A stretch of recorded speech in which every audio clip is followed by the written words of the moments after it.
Pazmiño, al doctor Daniel Pontón, eh, experto en seguridad, catedrático universitario, y al coronel Alberto Molina, quien además estaba recordando también, casi como legislador, suelo decir yo, en el momento en que dos convenciones se trataron sobre esto, dos convenciones internacionales.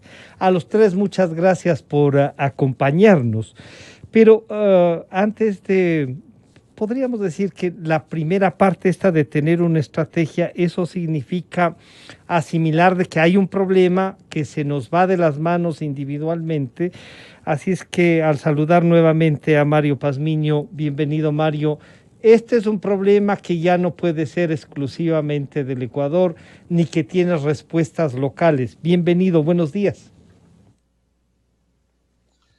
Muy buenos días, Francisco. Un cordial saludo a mi coronel Molina, a Daniel también y a todos los eh, televidentes de este prestigioso medio de comunicación. Yo creo que lo principal acá es que el Estado tiene que reconocer que está perdiendo la batalla contra el tema de narcotráfico y el tema del crimen organizado transnacional. Yo quiero compartirles a ustedes una lámina que es la última de lo que está sucediendo en la región. Si ustedes pueden apreciarla ya, les voy a poner ahí. Sí, ahí está. Lo que están viendo ustedes ahí, señores, son las nuevas protomafias que se están desplazando desde la zona de Brasil hacia Venezuela y también hacia Colombia. Me refiero a dos protomafias. La una es relacionado al primer comando La Capital, la segunda el comando Bermelo, un poco más atrás está el comando de la familia del norte, que han comenzado a desplazar ya en el departamento de Nariño y en el departamento de Putumayo, y están comenzando a comercializar la droga que anteriormente pertenecía y era parte de la estrategia de consumo y también de negociación de los carteles mexicanos. Están desplazándose. ¿Y por qué se debe esto? Esto se debe específicamente a dos factores. El primero es el que el principal productor de cocaína a nivel del mundo, Colombia, saca el 50% de esa droga por territorio venezolano, 12.5% por territorio brasilero y el 37.5% por territorio ecuatoriano. Por lo tanto, el país se transforma indudablemente en un objetivo para estas organizaciones de crimen organizado transnacional con el propósito de hacerse de esta producción y de este negocio ilícito y comenzar a generar mayores recursos. El punto está en el siguiente, en que el Estado está visualizando solo los problemas estructurales internos y no tiene una visión clara de lo que está pasando en el contexto regional. Y el contexto regional es el que imprime la dinámica de lo que está haciendo verdaderamente el crimen organizado transnacional. La cooperación internacional es vital e importante para poder combatir esto. Recordemos que la cooperación internacional viene desde 1971, cuando Estados Unidos comenzó a tomarle el pulso al tráfico de drogas, y en ese tiempo ya Nixon visualizaba claramente que el problema no era el combate frontal al narcotráfico, no, sino más bien al interior del país comenzar a educar a su población para evitar este consumo. Es el único presidente en los Estados Unidos que logró definir con exactitud que el problema, si bien cierto, era externo, pero el principal problema estaba internamente en el consumo. Luego de eso, pues, han variado y han generado un sinnúmero de políticas con relación a la cooperación internacional, pero lo importante es que el país primero reconozca que dejó de ser un país de tránsito, como algunos analistas continúan pensando en que seguimos siendo un país de tránsito, y nos transformamos en un país de acopio y plataformas internacionales de distribución. Y al momento hemos dado otro salto en esta cadena del crimen organizado transnacional. Y al momento, pues, somos ya un país procesador. procesador en base a laboratorios y cristalizaderos que han comenzado ya a aparecer a lo largo y ancho del país, especialmente en la faja fronteriza, en donde ya tenemos otros actores. Fíjense ustedes, por ejemplo, tenemos estos diferentes actores que están ya presentes en la faja fronteriza y en donde hace ya su aparición también este actor que se encuentra a este lado. Y me refiero yo ya a los carteles protomafias brasileras, y en territorio ecuatoriano, uno que está comenzando a despuntar y que nadie le está poniendo mucha atención, y es este grupo ecuatoriano, la Comisión Insurgente, el colectivo insurgente, perdón, que ha comenzado ya a desarrollar actividades en esa faja fronteriza. Entonces, permítame ahí, es grave porque... antes de avanzar, porque creo que vale la pena primero ubicarnos a aquello que usted acaba de señalar, Mario, que es una especie de objetivo de varias mafias, que además es un territorio donde el dólar es la moneda y donde parece haber sido entonces ya permisible, podríamos decirlo de alguna manera, esta actividad. Habrán cooptado ya varios estamentos del Estado ecuatoriano, y quiero saludar nuevamente al doctor Daniel Pontón. Daniel, bienvenido, buenos días.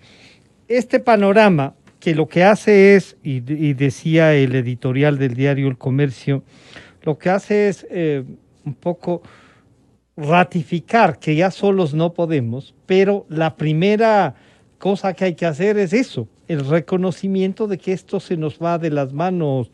Daniel, bienvenido, buenos días. Bueno, hola Francisco, saludos a Mario, Miño, a Alberto Molina igual, saludo a todos los que nos escuchan. A ver, creo que el tema sobre que el reconocimiento de que esto es un tema, digamos, regional y mundial es de larga data. Yo creo que había un reconocimiento explícito del Ecuador en esa materia, salvo los años primeros de la Revolución Ciudadana, donde básicamente se pensó más bien una lógica más aislacionista, cooptando mecanismos de cooperación, etc. Sin embargo, eso ha sido ya una constante del Ecuador.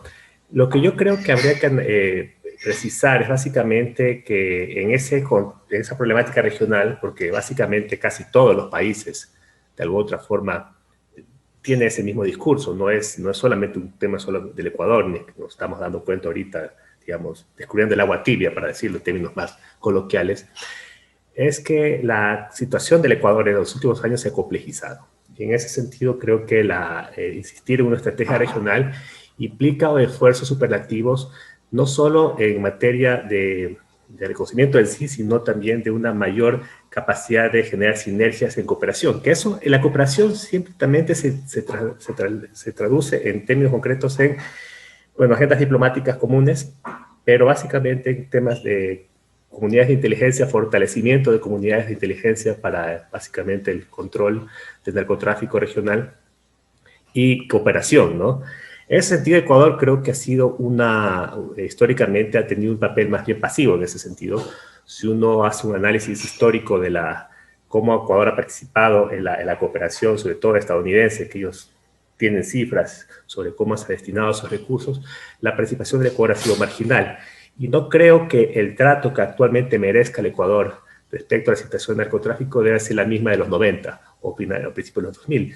Porque yo coincido con el coronel Pazmiño, la problemática de Ecuador se ha agudizado y básicamente, no sé si los porcentajes sean tan precisos, pero es un gran contingente de la droga que se produce en Colombia y en otras partes, Perú, sale por costas ecuatorianas por la ventaja estratégica de nuestra posición en el Pacífico, y eso básicamente ya es un tema que se viene discutiendo. Yo estoy muy seguro si nosotros somos un país productor. De hecho, eso no quiere decir bajo ningún punto de vista que no tengamos o hayamos tenido procesamiento. De hecho, se han encontrado laboratorios, los desmantelados, pero en el caudal ya de reconocimiento del estatus de productor, creo que todavía estamos lejos. Sin embargo, sí considero que somos un país de acopio y plataforma para el transporte internacional de drogas, y eso genera una serie de problemas sociales y económicos y de seguridad, que ciertamente en el Ecuador tienen que ser revisados y poner un énfasis importante en lo que significa una nueva estrategia regional con mecanismos de cooperación mucho más fortalecidos. Claro, y ahí vienen entonces, quiero saludar al señor coronel Alberto Molina. Alberto, bienvenido, buenos días. Bueno, ahí había una estrategia tanto de Fuerzas Armadas antes, como dice Daniel. Sí, esto no es un tema que nos toma por sorpresa. El Ecuador había tenido una especie de comportamiento y había venido trabajando y tenía colaboración. Estaba recordando la convención esta de lucha contra el narcotráfico, aprobada, y decía a manera de anécdota de que usted estuvo en ese congreso, Alberto. Bueno, se puede volver, por lo menos en los pasos en los que tenían el rol de las Fuerzas Armadas, puede volver a tener un rol específico, o la visión esta de que se nos fue de las manos localmente, tiene que volverse a tratar como parece que sí se trataba antes, y nos recuerda también Daniel. Alberto, bienvenido, buenos días.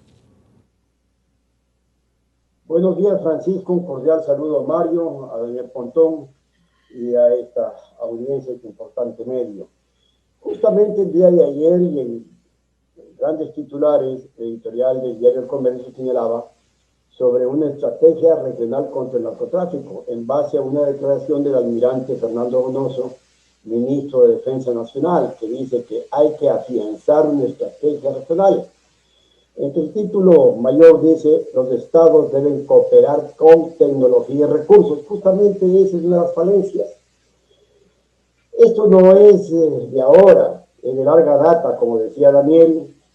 El libro blanco ya de 2006, digamos que en forma clara, no hizo conocer al país todos los problemas que en ese momento y posterior teníamos que nosotros afrontar.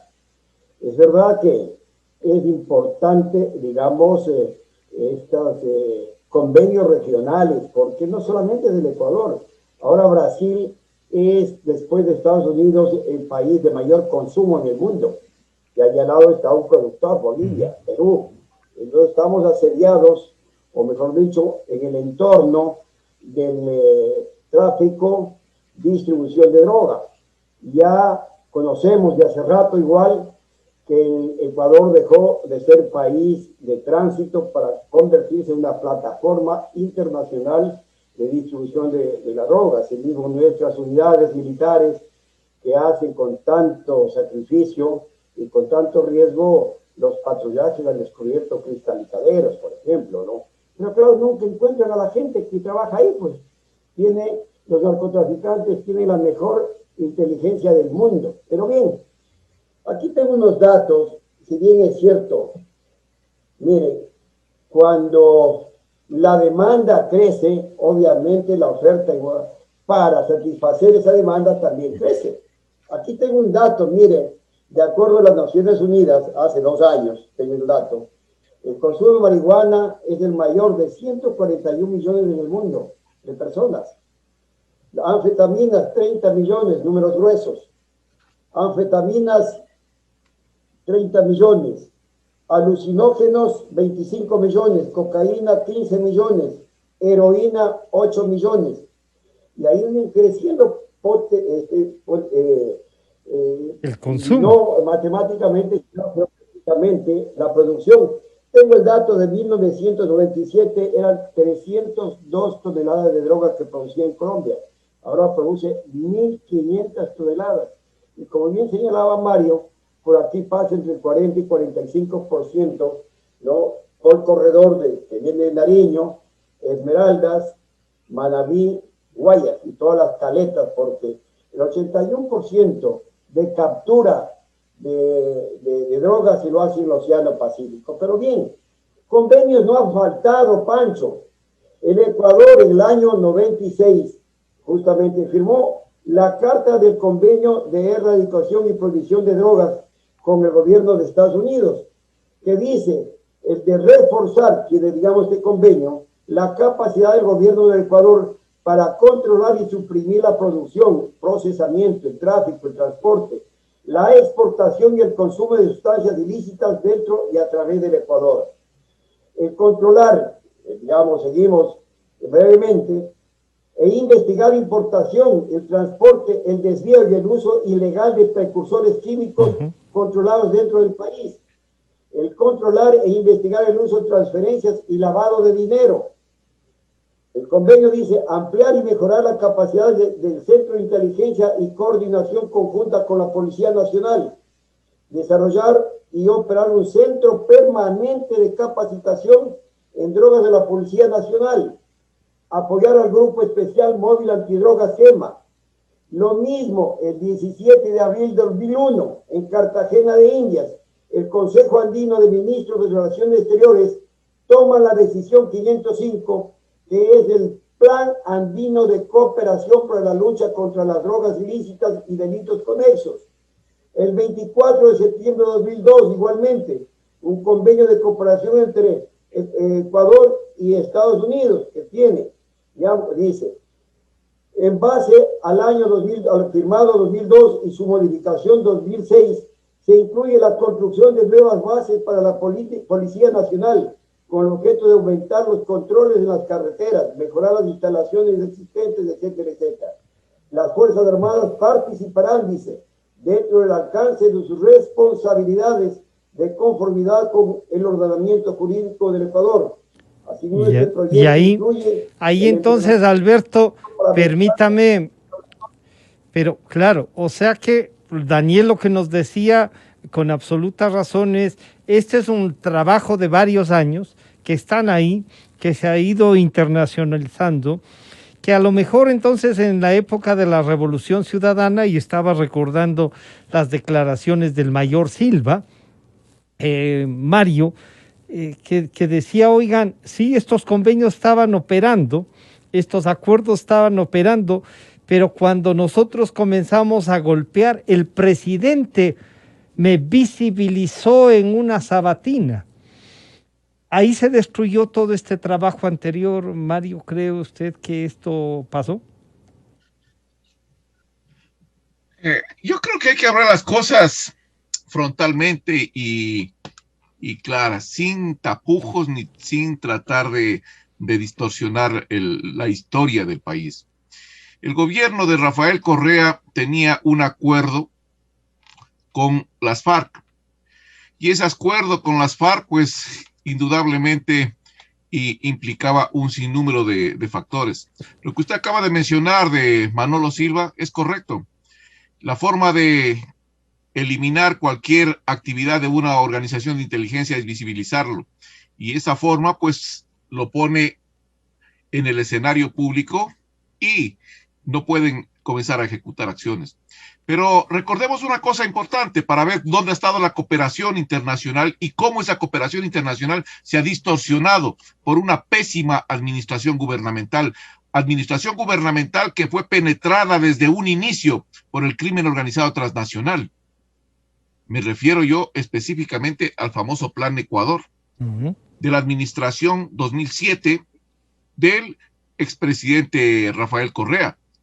Famoso Plan Ecuador, señores, que no sirvió para otra cosa sino una tapadera para poder carnetizar, entre comillas, cedular a guerrilleros del Frente Sur de las FARC. Eso fue encima básicamente la famosa estrategia del Plan Ecuador. Yo mismo he denunciado la actividad de esas brigadas con el señor Chauvin en la frontera, que iban no a hacer ninguna actividad específica de evitar que la población caiga en manos del narcotráfico, no, señores, era un adoctrinamiento político específico. Entonces, ese tipo de cooperación se distorsionó, y por eso también los Estados Unidos comenzaron a ver con recelo este tipo de cooperación en los periodos en donde la famosa Revolución Ciudadana estaba al mando del país.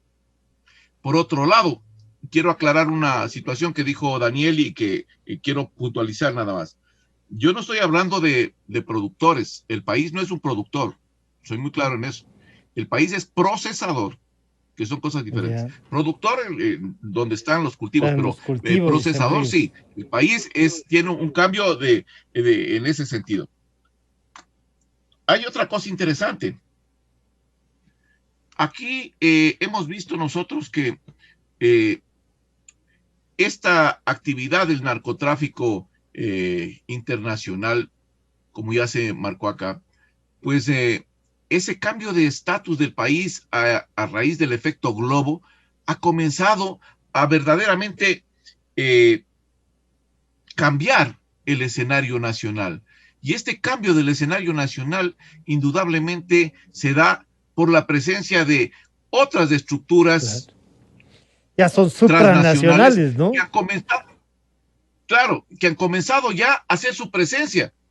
Hasta el día de hoy no reconocemos que acá en el país dicen sí, solo están viniendo, van y vienen. No, señores, el momento que carteles internacionales comienzan a operar acá y la droga está saliendo desde nuestro territorio para abastecer a esos carteles internacionales, sea en alta mar y de ahí hacia Centroamérica o donde ustedes quieran. Esto, señores, es una gráfica de lo que está pasando en el país. Ahí tienen ustedes lo que pasa con los carteles mexicanos. Y el problema radica, señores, en que las autoridades siguen pensando que no hay una injerencia directa del cartel de Sinaloa, Jalisco Nueva Generación y ahora las dos protomafias que están entrando por el departamento de Nariño y Putumayo, el primer comando de la capital y el comando Bermelo, y creen que esas estructuras que están ahí solo están desde afuera controlando. No, señores, ya tenemos ejemplos clarísimos. Recuerden ustedes al señor capitán que falleció en la cárcel y que era parte del cartel del Chapo Guzmán. Castro. Entonces, Castro. Entonces, señores, estamos viendo que estas organizaciones de crimen organizado transnacional no solo se quedaron en la periferia, no, señores, penetraron las estructuras gubernamentales, las estructuras de control y las estructuras judiciales. Ahí está el verdadero problema que tenemos al momento en la gobernabilidad del Estado ecuatoriano. Y eso se ve reflejado también en los problemas que se generan cárceles, al interior de centros carcelarios. Claro. Indudablemente, pero entonces, pedimos cooperación internacional. Sí, está bien la cooperación internacional, pero una cooperación internacional en base a información concreta. ¿Qué vamos a atacar? No cooperación internacional por cooperación internacional, señores. Claro. Correcto. Y ahí tiene que haber una integración. Ahí tiene usted digamos, un inicio de enfrentar. No sé si, Daniel, esta posibilidad de enfrentar pasa por, algunos dicen ya la legalización. Y antes de iniciar, yo sí quisiera que vean este reporte de Teleamazonas de lo que se hace con la marihuana ahora.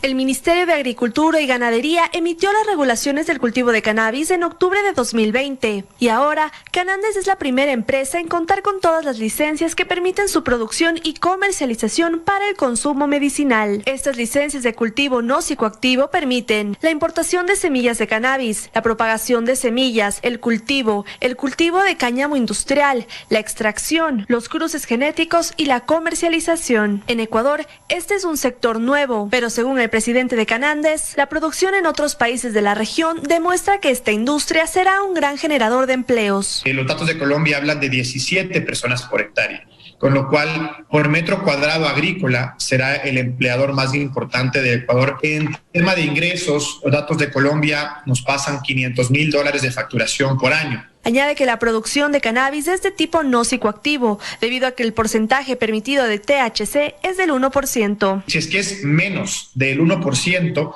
es tan poquito que no genera una actividad psicoactiva. Más o menos como un ejemplo es poner un vaso de agua con una gota de vino.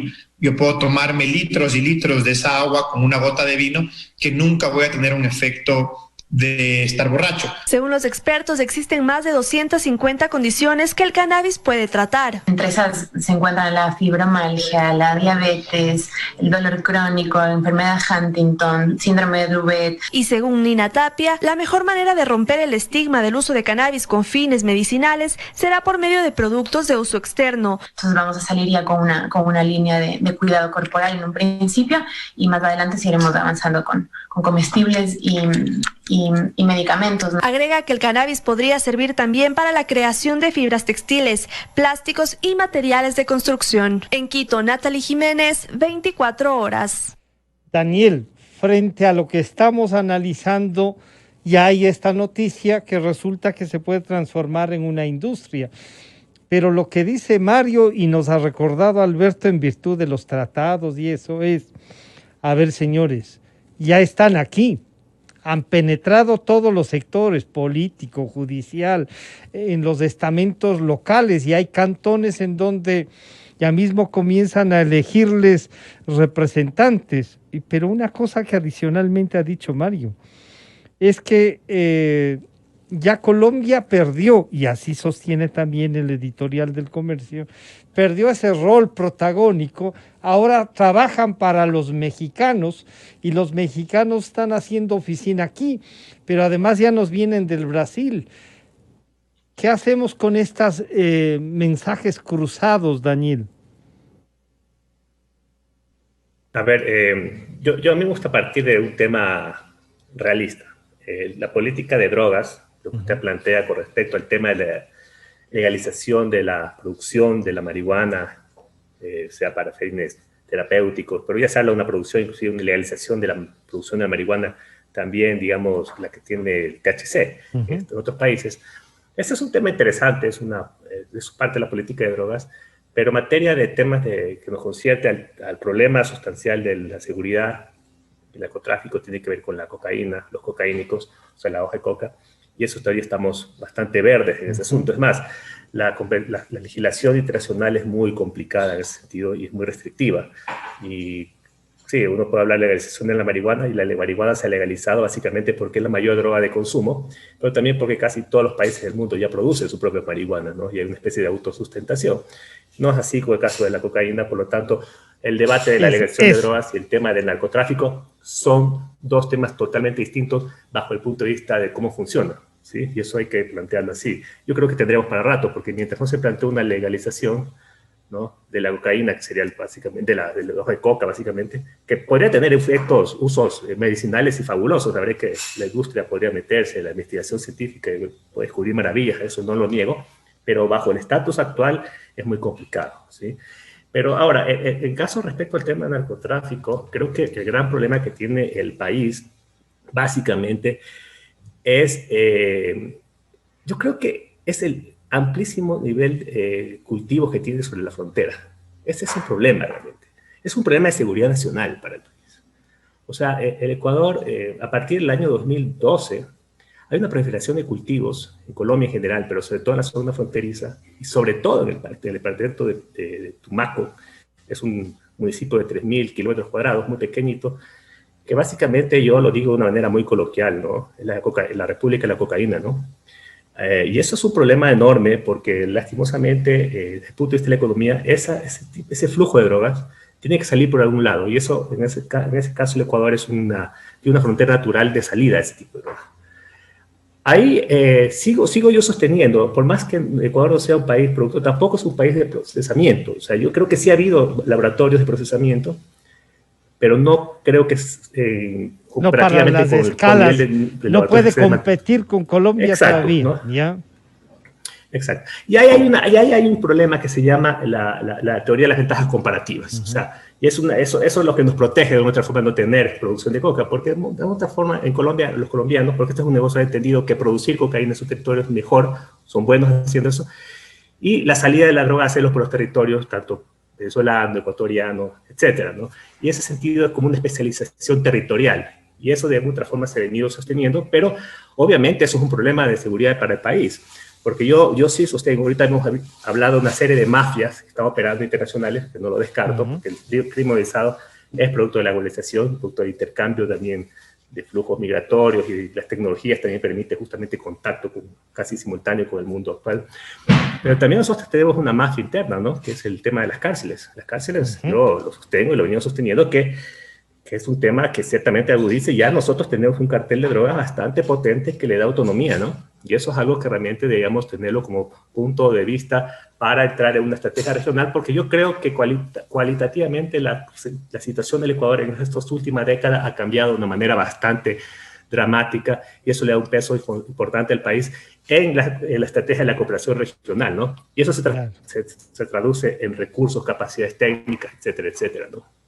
Claro, entonces, Alberto, ya sabemos que hay que tratar el tema del consumo de una manera y el narcotráfico de otro. Lo del cannabis, algunos dicen, oigan, pero si ya están legalizando, claro, no se hace esta diferencia entre cocaína y marihuana y los usos. Y claro, pero usted nos daba unos datos, Alberto, de que varios fármacos son usados y cuántos millones de esos fármacos son usados como alternativas y se vuelven drogas químicas en definitiva. Esta estrategia que Daniel dice, oiga, primero resolvamos el tema de las cárceles. Mario nos dice, no estamos poniendo atención en los que ya están y cómo se están organizando aquí.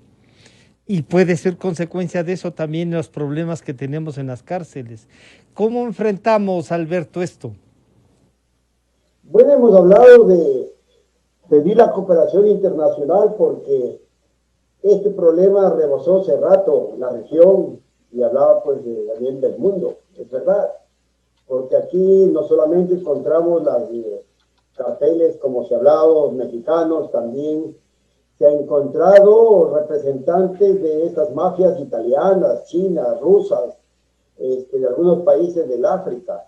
En todo caso, mire, el tema regional, habría que ver también la inclinación política de los mandatarios, no solamente de los vecinos, sino de los paravecinos. ¿Qué pasará a corto tiempo en las elecciones en Colombia? Petro, que está vinculado a la narcoguerrilla, ¿no? Con el apoyo del gobierno de Venezuela. Ahí tienen santuarios, ¿no? En la frontera colombo-venezolana, del ELN, de bandas criminales, digamos, de las FARC, de los disidentes, etcétera. Sí, claro. Claro, mire, toda esta desmovilización de los paramilitares, que eran 32,000, ahora son un montón de bandas criminales. Nos estamos descuidando de la frontera del Perú, que pasan ahí explosivos, armas, todos los químicos para la producción de la droga. Pero más allá de todo esto, mire usted, Bolivia, con un gobierno justamente vinculado con la droga, en el gobierno de Evo Morales, de la mismísima presidencia, involucrado el ministro de la presidencia de apellido Quintana, ¿no? Denunciaba en la revista Bella cómo desde el gobierno boliviano iba se organizaba el negocio de la droga hacia Brasil. Pero acá, volviendo al Ecuador, tenemos una frontera de como 700 kilómetros, 1.100.000 de ecuatorianos viven en la frontera, olvidados de Dios y del diablo. El problema es la presencia del Estado. Bien hizo el presidente Lasso de visitar Colombia y reunirse con el presidente Iván Duque, pero también que se quiera presencia del Estado colombiano en la frontera de ellos, su frontera sur, pues. Hay 154,000 hectáreas sembradas, el 60% entre Nariño y Putumayo. Es decir, la presencia del Estado. Porque si bien es cierto, tenemos el apoyo ahora en base al Orión, el avión de los norteamericanos, que está operando desde la isla San Cristóbal, ¿no? Pero eso no es suficiente. El problema no solamente es punitivo, de control ya cuando el asunto nos ha rebasado, sino hay la presencia del Estado. Bien decía, y repito varias veces, el periodista Barreto del Comercio, Mataje está en el Ecuador, pero Ecuador no está en Mataje.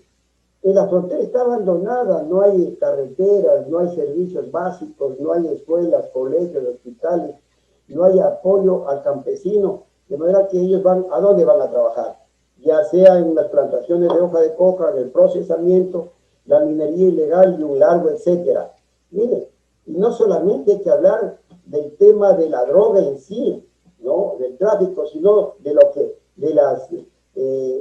los delitos conexos que van aparejados del crimen organizado, el sicariato, que es terrible en las provincias de Guayas y Manabí. Todos los días oímos, ¿no?, el tema del crimen a través del sicariato por justamente control de las áreas donde operan estas micro mafias también de microtráfico.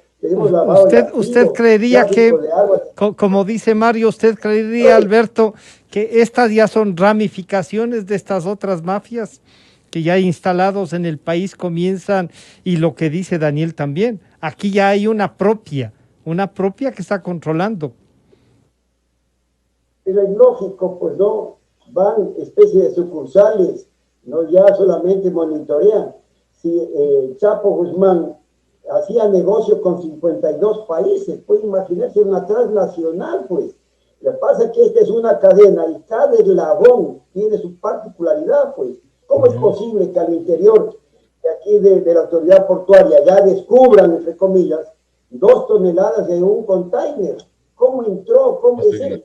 No solamente es fácil, porque entre 2 toneladas. ¿Quién estiva el material, pues?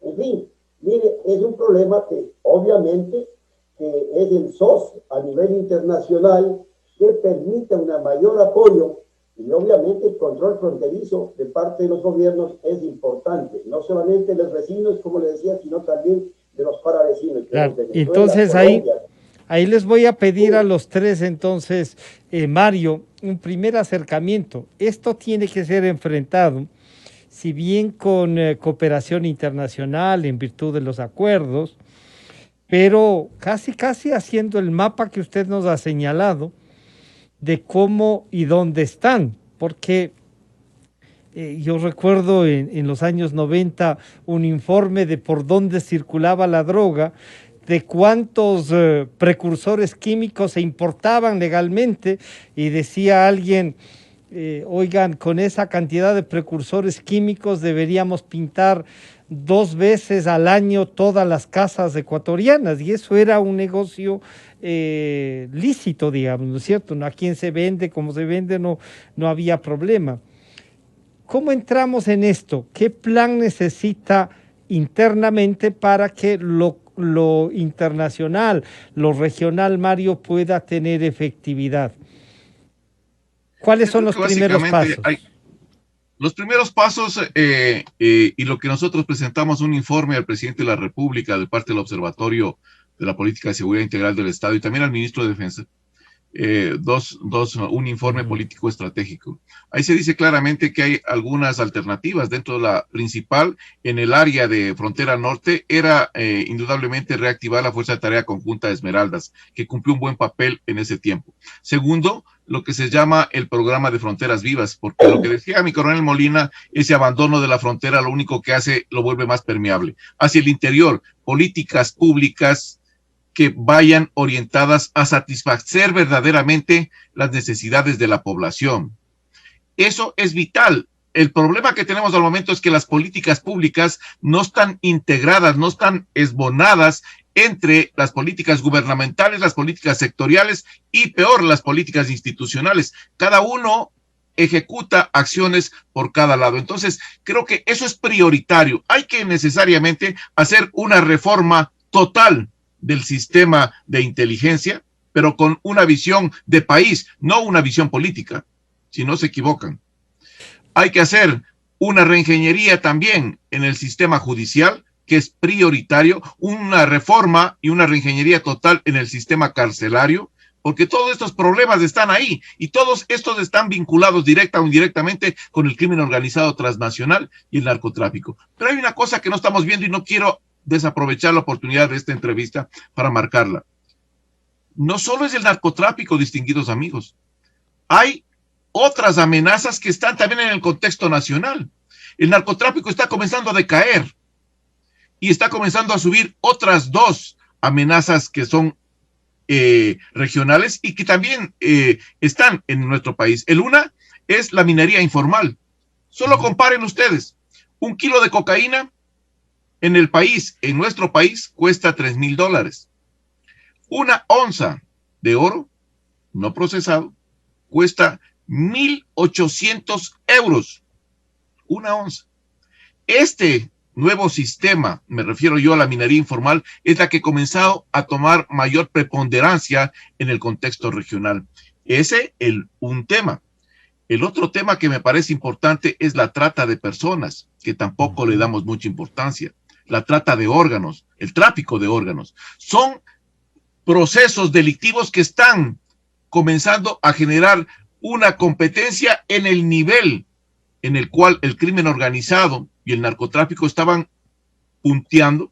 Al momento, pues, estos están comenzando a bajar su intensidad porque ya hay otros delitos que están comenzando a desplazarse. Eso por un lado. Y la otra cosa importante, aquí, señores, en nuestro país, no es que solo está una mafia. Hay varias mafias y mafias internacionales de peso internacional. Por ejemplo, la Ndrangheta italiana, la Brava rusa o la Hermandad rusa, la Triada china, la balcánica, la mafia mexicana, solo por citar algunas de las que están operando en el país, porque el país tiene una característica especial para estas mafias, y es que es un país que permite el lavado de dinero, el lavado de activos, y por otro lado, el cambio de identidad. Esa es la característica que tenemos nosotros en el contexto internacional. Si a eso usted le suma que somos considerados internacionalmente como un país o una plataforma importantísima en América Latina de distribución de drogas, tenemos el escenario completo de un país que está al momento siendo, yo diría, tomado, desbordado por el crimen organizado transnacional. Claro, y esta realidad, Daniel, es una realidad que puede hacer zozobrar las democracias, hacer estados fallidos y quedarse pues en manos de qué, de narcogobiernos. Pero aquí hay una cosa que es muy importante, que estas mafias comienzan a incidir en las políticas nacionales. Esto de la minería informal que nos pone en el tapete Mario y que se lo viene tratando. Hay grupos que prefieren esa minería informal a que tenga el Estado una participación real.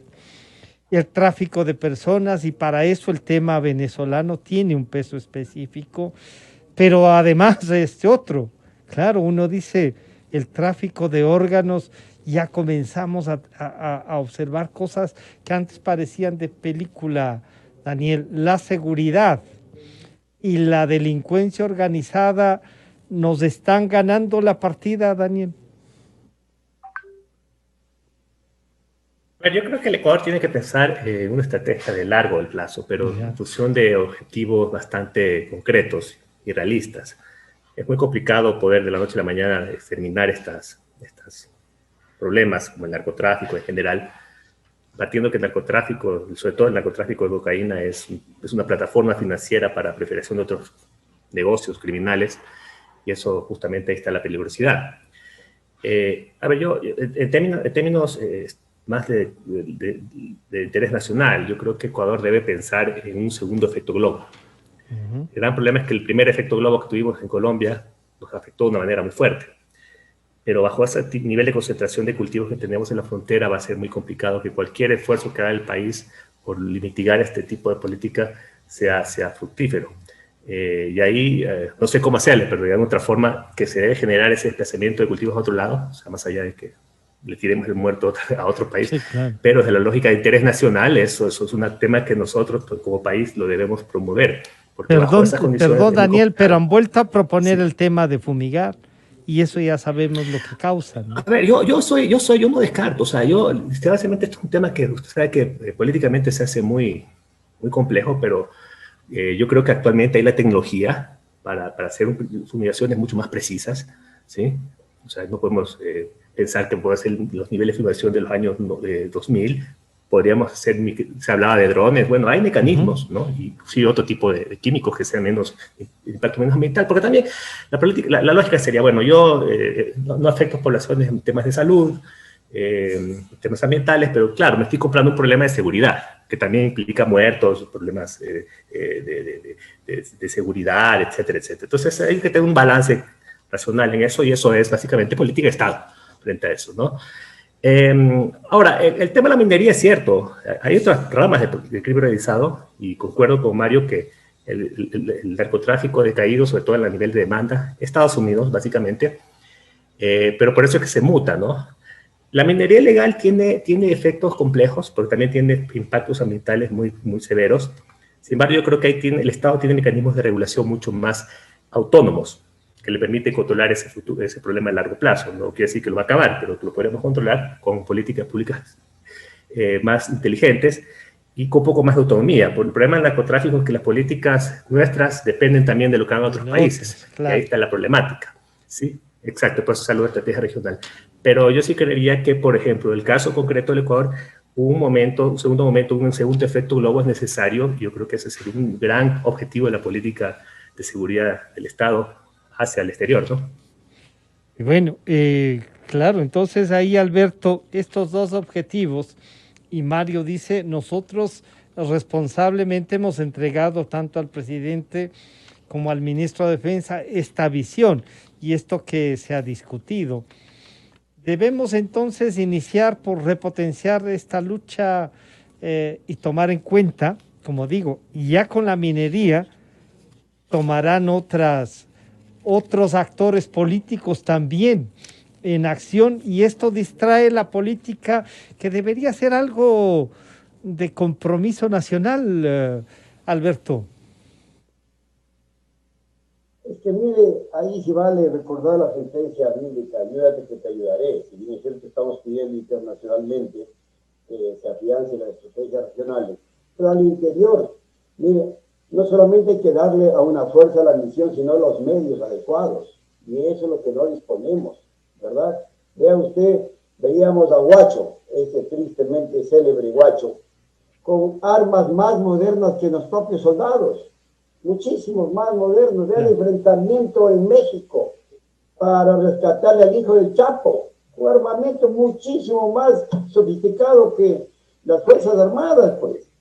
Igualmente los medios jurídicos, porque dice un policía, yo no disparo al delincuente porque mañana soy enjuiciado y voy a la cárcel. Hay 200 policías enjuiciados por abogados, pues, que de los delincuentes que han sido capturados, incluso asesinados, policías.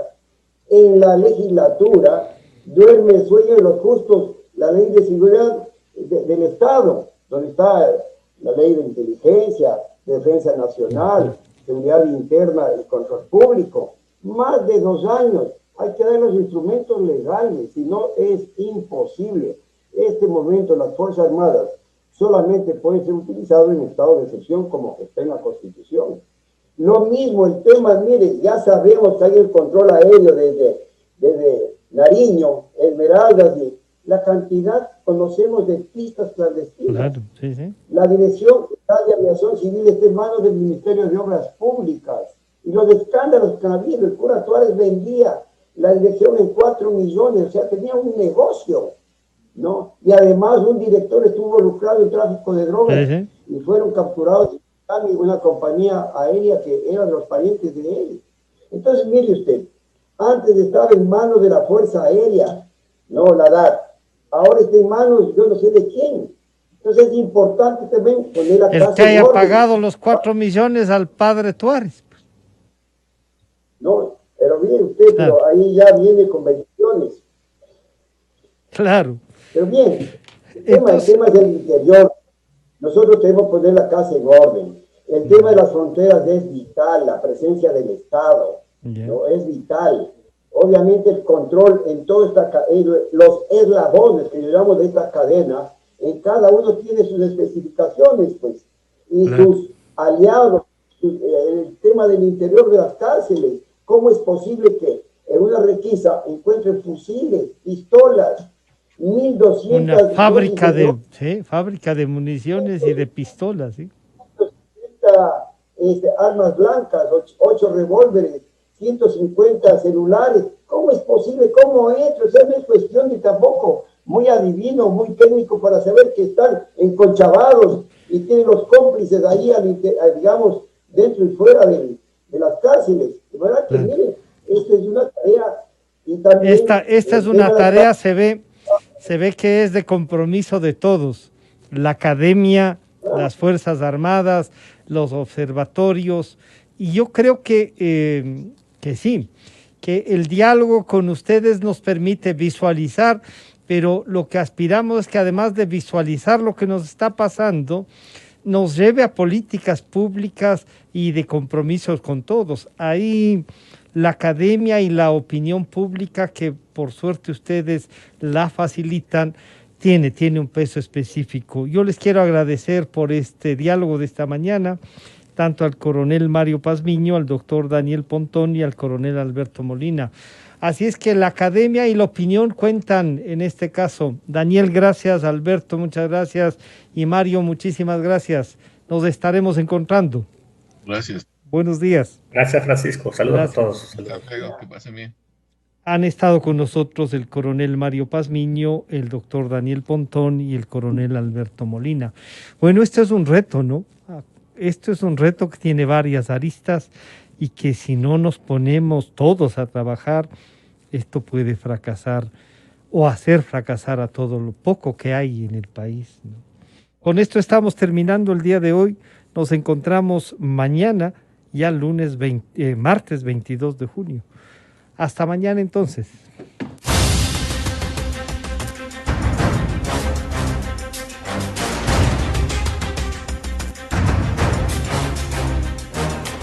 Aportamos contexto a las noticias. Analizamos a fondo la realidad. Usted ve y escucha. La revista de Opinión Democracia. Periodismo de verdad. Este es el microinformativo del momento. Iniciar con preventas de proyectos inmobiliarios en Ecuador es una práctica común. Esto responde al avance de los trámites dentro de los municipios. Por eso, cuando un constructor tiene aprobado su proyecto arquitectónico, arranca sus ventas. Daniel Elmir, quien forma parte de